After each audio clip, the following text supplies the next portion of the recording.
मैं अंकित अग्रवाल मैहर से बोल रहा हूँ। आप सभी लोगों का बहुत बहुत साधुवाद, धन्यवाद। आज हम जहाँ पे खड़े हैं ये स्वास्तिक बिल्डिंग है। देवी जी की बहुचर्चित और विख्यात बिल्डिंग है, जो जिसमें आम जन को पोजीशन जो है लगभग 2022 में मिला है। दोस्तों, इस बिल्डिंग में भ्रष्टाचार की ऐसी गाथा लिखी गई जिसको सरल शब्दों में बयां करना बड़ा असंभव, बड़ा मुश्किल है। फिर भी हम प्रयास करते हैं, शायद तमाम जिम्मेदारों की आंखें खुलें और कुछ करना चाहें। आज हम आपको बताना चाहेंगे कागजों और पत्रों के आधार पर। पहले तो ये विज्ञापन खोल रहे हैं शारदा पूर्ण समिति की नोटशीट, जिसमें स्पष्ट लिखा हुआ है कि कृपया मां शारदा देवी मंदिर बोर्ड समिति धर्मस विभाग द्वारा गठित एक संस्था है जो पूर्ण रूप से शासन के नियंत्रण में है। इसमें कोई भी निर्माण कार्य जो है 2 लाख के ऊपर की टेंडरिंग प्रक्रिया लागू की जा रही है। प्रभावशील है ये टेंडरिंग प्रक्रिया।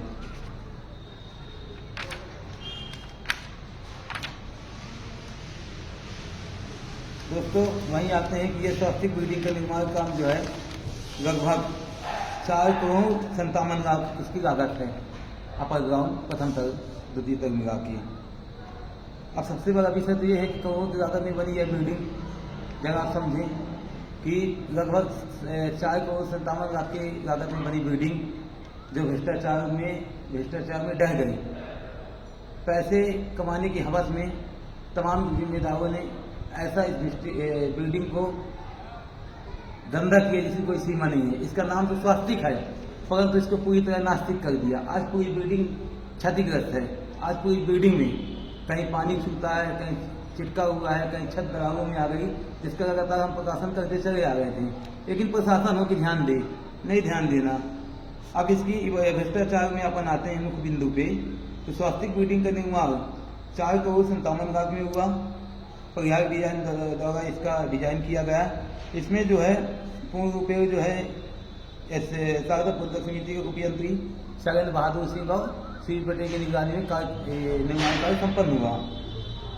भ्रष्टाचार की कड़ी में हम आगे जाते हैं। दिनांक 11/8/2017 को समिति में आपसी बैठक करके कॉमन डोरमेट्री बनाया। स्वास्तिक बिल्डिंग में कॉमन डोरमेट्री बनाया, जिसकी लागत 1,49,55,617 रुपये लगी गई। अब आप समझिए कि नियम में यह है कि कोई भी निर्माण काम 2 लाख के ऊपर की टेंडरिंग होता है। समिति को ये पावर कैसे मिला, सचिव को ये पावर कैसे मिला कि वो आपसी बैठक कर 1.5 करोड़ का निर्माण योगेंद्र शुक्ला को दे दिया, जिसने पहले ठेका पाया 4 करोड़ 57 लाख का। ये पावर, ये अधिकार इनको किसने दिया? ठीक है, उन्होंने भ्रष्टाचार करने में कहीं कोई कमी नहीं की। माने ये पूरी बिल्डिंग जो कंप्लीट हुई है लगभग 6 करोड़ की लागत में कंप्लीट हुई है। वहीं विषय दूसरा आता है इन दुकानों में, इस बिल्डिंग में बनी दुकानों का, जिसमें पत्र क्रमांक 1161/2017 में एक निविदा जारी की गई। उस निविदा में ये शर्त थी कि स्वास्तिक बिल्डिंग में बनी दुकानों की प्रीमियम राशि 10 लाख रुपए होगी और किराया 2500 रुपये महीना होगा। अब आप जरा सोचिए, इसमें दूसरी राशि ये भी दी गई थी कि जो भी अधिकतम बोगीदार को 50% राशि बोगी स्वीकृत के 15 दिवस के अंदर और शेष राशि 2 छमाही किस्तों के अंदर जमा की जाएगी। लेकिन ठीक इसके विपरीत समिति के तमाम अधिकारियों ने मिलकर अनुबंध, किसी को 10 साल का समय दिया, किसी को 15 साल का समय दिया, किसी को 5 साल का समय दिया। मनमाने तरीके से दुकानों का अनुबंध कर दिया और 5,000 रुपये किराया तय किया, जबकि किराया निविदा के अनुसार 2,2500 रुपये तय किया गया। दोबारा भी निविदा निकाली गई, सब में 2500 रुपये था। समिति की बैठक दिनांक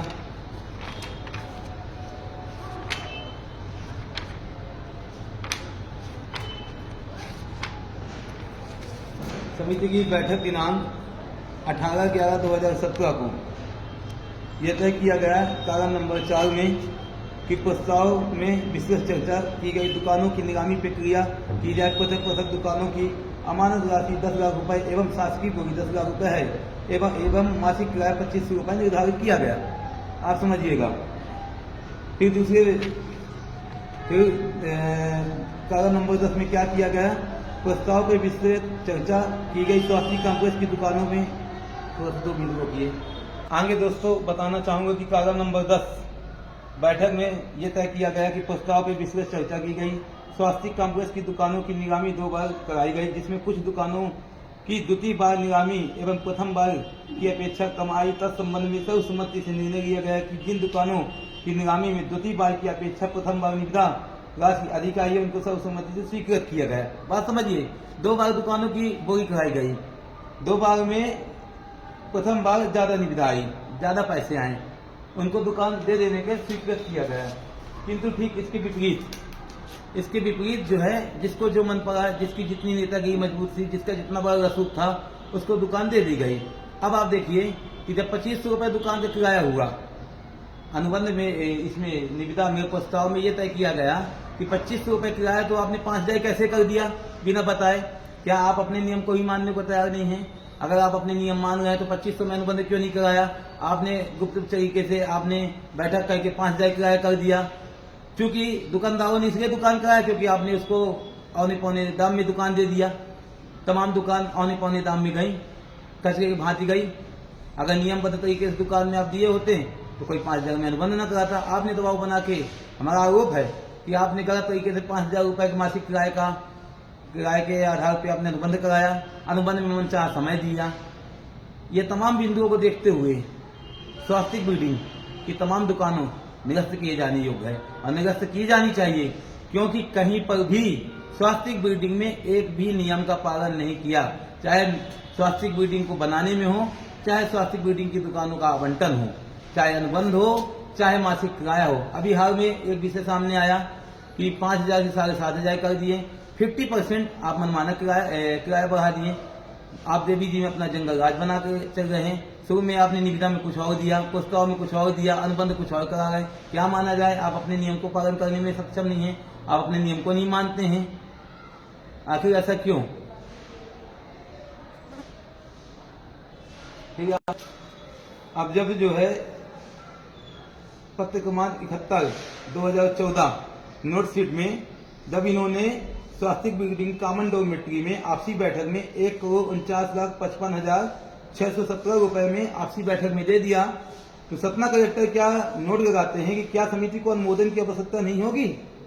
मतलब कलेक्टर ने ऑब्जेक्शन किया, उसके बाद भी ये देखिए, दिखाइए पास में, उसके बाद भी आपने नियमों को ताक पे रख के अपनी मनमानी की। 1.5 करोड़ रुपए का आपने कॉमन डॉर्मेट्री बनाया, आपने निविदा क्यों नहीं निकाली? आपने अटेंडिंग क्यों नहीं कराई? आपकी बपौती चलेगी, आपकी मनमानी चलेगी? स्वास्थ्य बिल्डिंग के एक पत्थर शुरुआत से लेके अभी तक पूरा विधि विरुद्ध काम हुआ, चाहे आवंटन का हो, चाहे निर्माण का हो, चाहे जिसका भी हो। अतः मेरा तमाम लोगों से आग्रह है कि स्वास्थ्य बिल्डिंग की दुकानों का आवंटन निरस्त किया जाए, किए जाने योग्य है, जो न्याय संगत में है। क्योंकि ये हम नहीं, आपके कागज, आपके प्रस्ताव, आपके दस्तावेज बोल रहे हैं। दूसरी तरफ स्वास्थ्य बिल्डिंग का निर्माण काम में जो योगेंद्र शुक्ला द्वारा भ्रष्टाचार किया गया है, समिति के उपयंत्री शैलेंद्र बहादुर सिंह और सीडी पटेल द्वारा जो गलत कागजों का गलत मूल्यांकन कर बिलों का भुगतान किया गया है, इसकी भी जांच होनी चाहिए, इन्वेस्टिगेशन होना चाहिए, ताकि खुलासा हो सके। आप सभी का साधुवाद, धन्यवाद, जय माई की।